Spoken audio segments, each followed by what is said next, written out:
All right, let's go. So we made it. I was a little worried. You might hear the kids' TV in the background, but that's cool. It's cool. I think you guys hear me. All right, let's go. I don't know if we're doing this right, but all right. If we have anybody watching, let me know. All right, let's see here. Move from stage.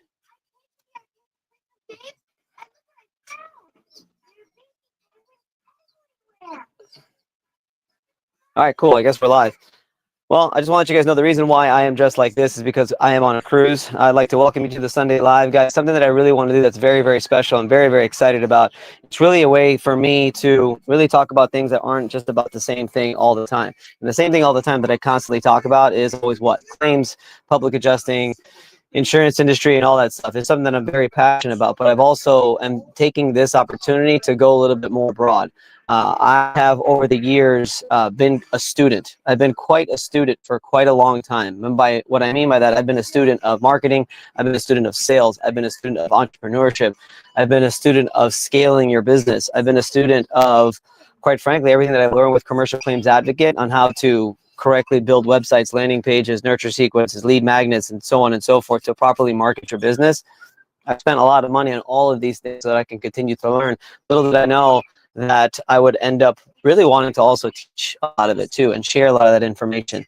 And I like to take an opportunity every Sunday to do that with you guys. So that's what we're here for. But also a lot of stuff that I'm very passionate about, which is leadership, mindset, manifestation, and all kinds of stuff that we've been talking about. And that's what this Sunday Live is going to really be all about ultimately. So, you know, one of the things that I want to really tell you guys is yeah, stay tuned. There's going to be some really amazing things coming from Vince, from myself, Vince Perry, and just from everything. You're gonna see a lot of things that I think are gonna surprise you in the best way possible. So, you know, one thing I want to start with is, quite frankly, just a real quick recap of my week. A quick recap of my week is every Monday, guys, we start with leadership training. What leadership training is I like to try to instill leadership principles into everyone on my team, everyone at Elite Resolutions and everyone at Commercial Claims Advocate.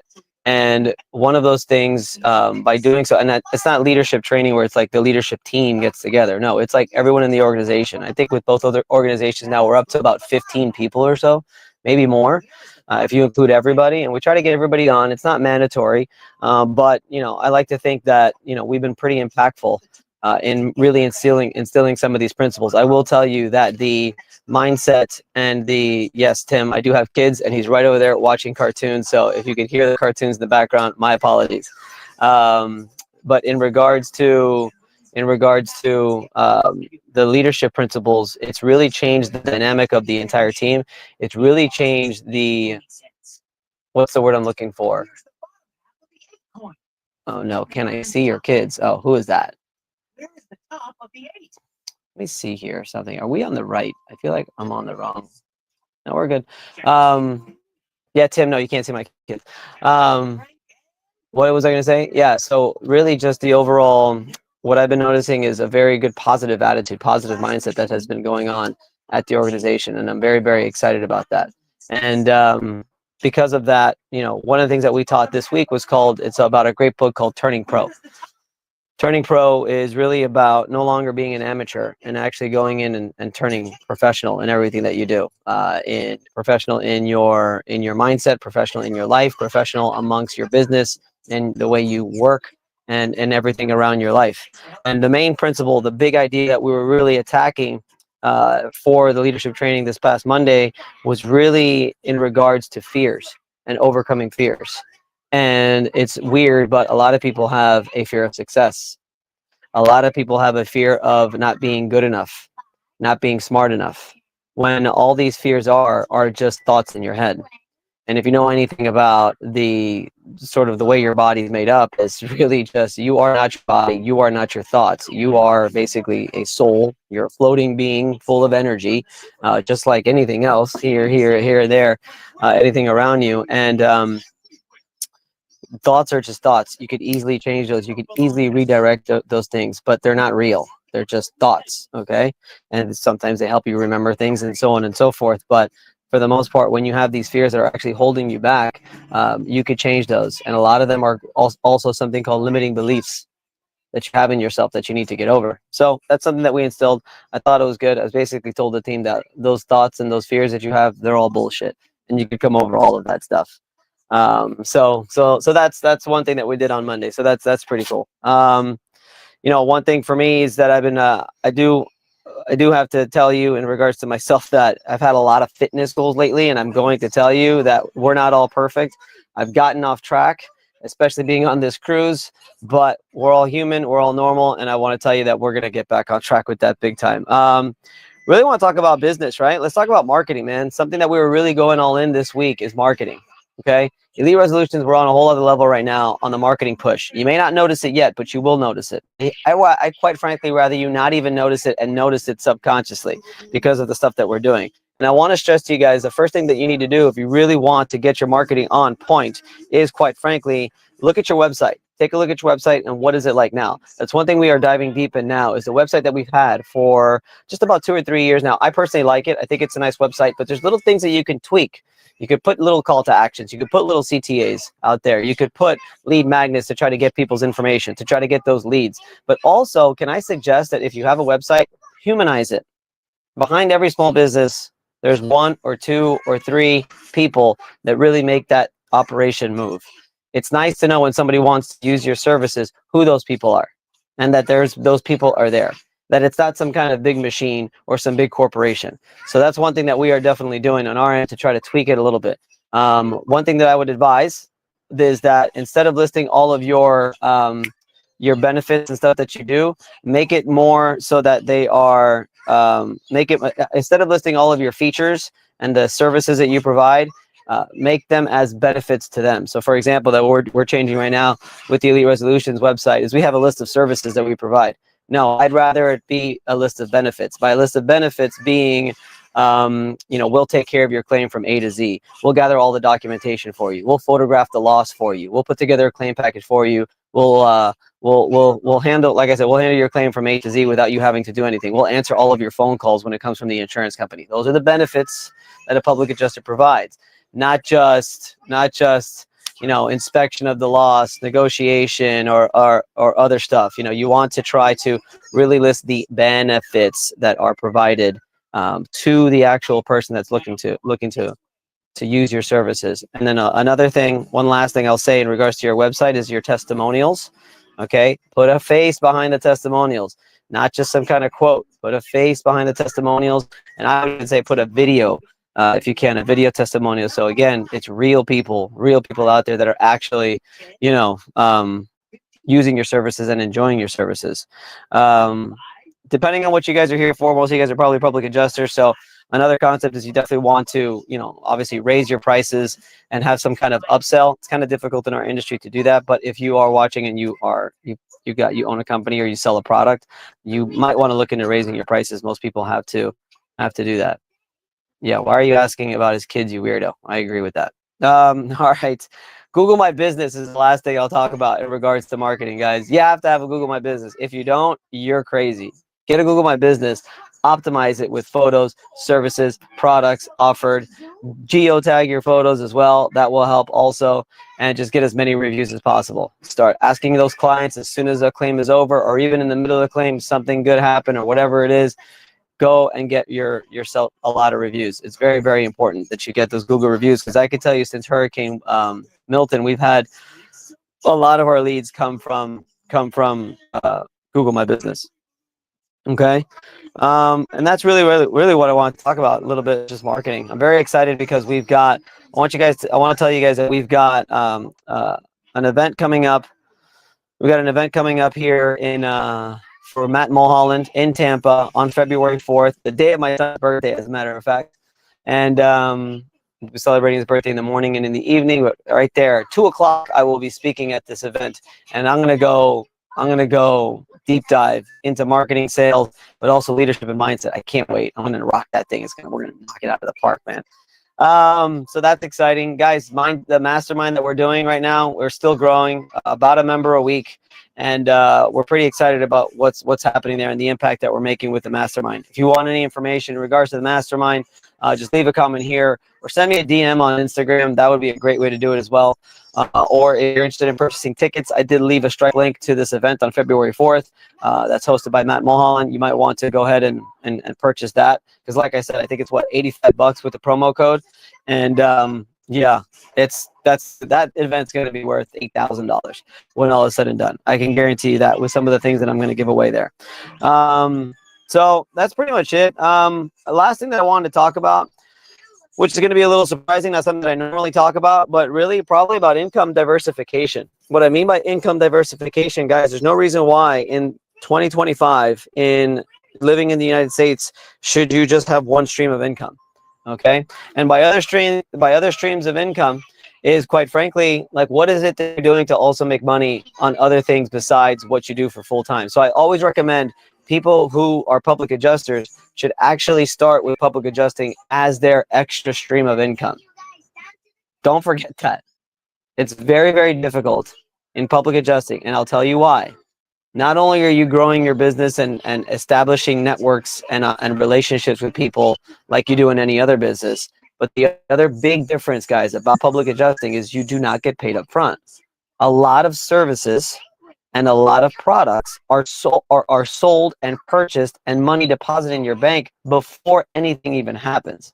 Most of the times, a lot of times, even the plumbers or people ask for money up front before, a lot of times before they even complete the service. Okay, or as soon as the service is done, the actual act of the service, it's done, right then and there. Whereas public adjusting takes 3 months or even a year or sometimes 2 years to even get paid. So you cannot, I think it's physically impossible to be a full-time public adjuster in your first 2 years at very minimum. I would even say 3 years. And I hate to break it to you, it took me 5 to have a consistent stream of income where I didn't need any other job. So in the beginning, you should have public adjusting as the sort of quote unquote side hustle. Okay. While you have some kind of full-time job, or you're just making enough money to do what you have to do. I hate to tell you, but that's the way it is. If you want to be successful in this industry, it's got to be your, basically, again, side hustle in the beginning. And I say side hustle with quotations because I know it's going to be full-time responsibilities as well. But with that said, what other things do you guys have? I'd like to see whoever is watching to leave in the chat here. What other kinds of diversification can you actually have? One of those things is definitely real estate, right? If you got a rental property, then you could actually generate some income with the rental property in real estate. So I think that's a good one. Another one that I've been looking into a lot, okay, a lot of people don't know, but it's only going to get this in the live, is business acquisitions and actually acquiring other businesses. So that's another way that instead of having to start a business from the ground up, to actually acquire an existing successful business where you have an owner who maybe is an absentee owner that no longer wants to do it, is not interested anymore, is on the older side and is just ready to retire and doesn't want anymore, and the kids don't want the business. There are a lot of opportunities out there that you could actually go ahead and purchase somebody's business.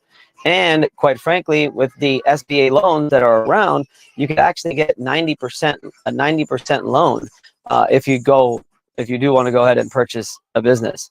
Cal Spoon, all right, man. Learn how to write estimates, form final demands, complaints. They can be subbed out and paid cash to the writer. That's good, Cal. Cal's talking about a way that you could actually make money fast in public adjusting, because I'm sure he agrees with me where it takes a long freaking time to get a consistent flow of income. But I get that is very true. There's a lot of people out there looking for estimate writers. We've got one in-house, Cal. I don't know. I know Cal could write one of the most amazing estimates you could ever see. But he is very, very right about that. There are several people in the mastermind, several people that I know that it is a way of making income. And I would say, Cal, if you want to comment on this, but I would even go so far to say that attorneys are a great place to go to, guys, if you want to start writing estimates for people, but also general contractors, also those roofing companies that that sort of, handle a lot of the negotiations themselves when it comes to the building materials and they're looking for supplements. You can write their estimates, and you can charge a decent amount. And let me tell you something about charging a decent amount. Don't let them try to get you down on how much you can charge, because if you can make your product that much nicer with nice set of photos and just nice nice notes inside of your estimate and maybe a brief description of what your opinion is or something like that. You know, be careful with the opinion, but think about ways, ask ChatGPT of different ways that you could really take that estimate package and make it look really nice so that you can charge more. Rob, the JOAC. I work as a maintenance and custodial supervisor at a college. I write books and I DoorDash along with my public adjusting gig. That's awesome, Rob. Thanks for commenting, man. That's great. That's fantastic. I've been told to look into writing estimates and appraisal as well. Careful, you've already got a lot on your plate, man. But yeah, it's great, right? The only issue I would tell you, if I can tell you guys from experience, is too many side hustles ends up backfiring in a way where you end up, what is it? The jack of all trades and the master of none. You know, that is something I feel that I've been guilty of in the past. But again, it's 2025, guys. We have an opportunity to do a lot of things. You will want to go all in, though, on one business first, as much as you can. Okay, but if you have other streams of income, it's only going to help. But that's awesome, Rob. Maintenance, custodial supervisor. I write books. I'd like to talk to you about writing books. It's something that I've been thinking about. You can DoorDash while you're going to your public adjusting appointments. So yeah, diversity, guys. If you're a public adjuster, you have to diverse your income if you want to be successful. But take it a step forward. I'm going to take it a step further. I'm 15 years. I'm a public adjuster. Okay. I've got a nice company and it does well. We've got people out there generating leads. We're now generating in-house leads from the marketing department. It's flowing. Operations is not at all where I want it, but it's pretty decent where I'm not totally constantly in the business. My point is public adjusting, even if you're a one-man show, you could have other things that you want to pursue. So you have a passion that you want to pursue, like I see Rob here writing books. You know, you have the time to do that if you want to do it. But if you want to start investing in real estate, because you just settle a large claim, you do have time to find that real estate and actually manage it. You know, it's possible, or you can find somebody to manage it for you. If art or music is something that's your passion, one of our guys in our mastermind is a drummer, loves to drum, and he wants to pursue that as well. He has the time to do it, and that's the beauty about it. That's the beauty of being a public adjuster. You can do other things, but that's also the beauty about, you know, living in America in 2025 is you can do that. So that's all I got, guys. We're here on this cruise. It's been pretty nice. I probably got a lot of sun. I probably look a little tired, but it's been nice. Today's the last day here. I've got little Max. Wow, he's not even bothering me because he's watching TV. So that's nice. We're gonna go to the park now, to the big slide park that we've got here around at the end of the boat. That he is about to spend 3 hours just playing by himself. Let me tell you, so proud of this soon-to-be 3-year-old playing with all the big kids. Gets pushed around and stuff like that, and he's just doing his thing. I'd like to get to a point where I'm just public adjusting and writing strictly. I think you can get there, Rob. I know you can get there. All right, hit me up on send me a message on Instagram. I'd love to see if there's ways that I could help you get there faster. So for sure, all about that, Rob. Thank you for commenting and thank you for watching the live, man. So we'll be arriving tomorrow. I'm excited about that. We'll be driving from Miami to Tampa, and we'll get this week started again on Tuesday. Get it rocking and rolling. I'm excited. It's been a nice little break we've had, and it's been nice with mom, dad, and the child only. A lot of times we have grandpa, grandma, stuff like that, so it's been nice. I call this a level 2 vacation. Do you guys know the 3 levels of vacations? A level 3 vacation is you, the kids, and the in-laws or your parents. A level 2 vacation is just you and the kids. And a level 1 vacation is just mom and dad. So, all right, he's getting restless here. Guys, I want you to make sure that you hit me up. Send me a message, okay? If you're interested at all in this mastermind that we put together, that is by far the best thing I've ever done. I want you to just comment here, mastermind, and I'll reach out to you. I'll reach out to you personally. So you can comment here, mastermind, if you're at all interested in the mastermind. Also, if you're just getting into this industry, the mastermind might not be for you because it does cost money. If the mastermind is not for you and you're just getting into this industry, I want you to go on commercialclaimsadvocate.com and you have 3 options. You could purchase a free guide, which you could probably find the link somewhere here. It's probably in the description notes. You could purchase a free public adjuster guide on really getting yourself started. Or you could purchase the public adjuster handbook. I know hundreds of people who have used it and still use it and still go back to it to this day. Or you could purchase the Elite Claims Process, which is basically a claims 101 of the entire claims process in the eyes and in the way a public adjuster does it. If you go on commercialclaimsadvocate.com, those 3 options are there. If you're at all interested in joining one of our webinars, or even joining the mastermind, you could also get put on a wait list for when that actually opens up. Okay. But at the end of the day, guys, DM me anytime. I am all in on Instagram. So anytime I reach out to you on Instagram or you reach out to me on Instagram, that is me that's responding. So I'm happy to help. But other than that, guys, I really appreciate you watching today. And yeah. All right. Short to the point. Yeah, I'm new. Been in this 6 months. About to just now get my first check. Yeah, awesome. Rob, I would download get the book, get the PA handbook, take the claims course. That's going to help you a lot. Okay. We had Cal here watching. I would also suggest that you reach out to Cal Spoon. In my opinion, one of the best public adjuster courses in the country by far. Just a lot of good information there. It's just exhausting though. There's a reason why it's called boot camp. But what else? Yeah, and that's it. Rob, hit me up. I'd love to help you with it, with anything that I can. But all right, guys, thank you for watching. We'll see you on the live next week. All right.